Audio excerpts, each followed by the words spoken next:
Anak, bumili ka nga sa tindahan. Ano po yung bibilhin ko, ma? Ito, sasabihin mo ha. Ano yun po?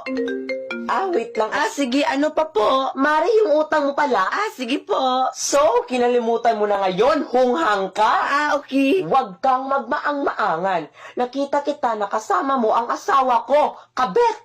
Sige po. Wow! Umasta kang para kang mayaman na. Puro ka naman utang sa akin. Okay po, ma. Nasa Jupiter, punta ka dun, asawahin mo na. Ano pa, ma? Wala na? Hindi ba obvious? Sige po. Pabili po. Ano yon? Wait lang. Sige. Mari, yung utang mo pala?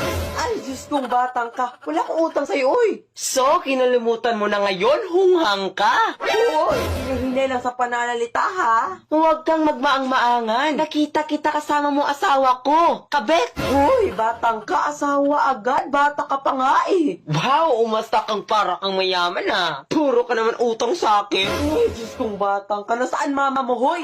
Nasa Jupiter, punta ka doon, asawahin mo na. Nababaliw na tong batang to. Hindi ba obvious? Buwang na.